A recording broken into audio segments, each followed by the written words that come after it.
Now here's another example of uniform circular motion. It's called the conical pendulum. So basically what's happening is this. You have a mass attached to a string and it's moving in a circle in a horizontal circle.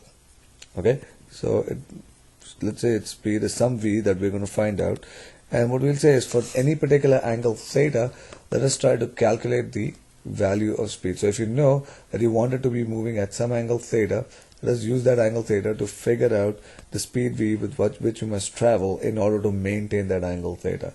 Of course, we're going to assume all, everything will be frictionless and all that. Again, our tact is going to be the same. If you're moving in a circle, you must have a centripetal force pointing towards the center. Okay, now in this case, the circle is this horizontal circle.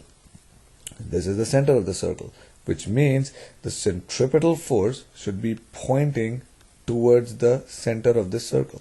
So if we were to draw a free body diagram of this beautiful block, okay, what we have is we have the force mg pointing here, tension pointing in this direction, and a result of these two forces is going to be equal to mv square over some radius r, okay, that we need to determine. Now I hope that by now you know what r is, okay, and from simple trigonometry we realize that r is nothing but L times sine of theta. Great.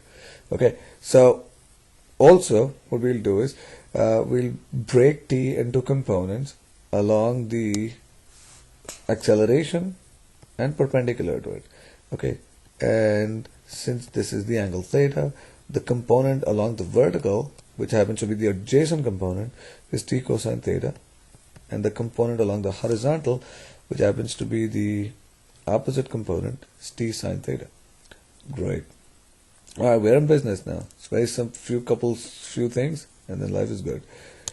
Okay, let us balance out the equations, and what we know is that t cosine theta is equal to mg, and t sine theta is equal to mv square over r, but r itself is equal to L sine theta.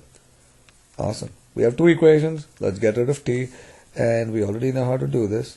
And what we'll do is we'll divide one by the other. So t sine theta over t cosine theta, which will be equal to mv square over L sine theta, okay, times 1 over mg.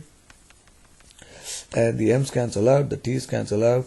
We have tangent of theta. So tangent of theta equals v square over L sine Lg sine theta. So this gives us v equals square root of Lg sine theta tangent theta. So this is the speed with which the object must move in order to maintain the angle theta. Okay, and clearly this says that hey, in order to increase the angle theta, the speed v must increase. All right. So that's the application of a conical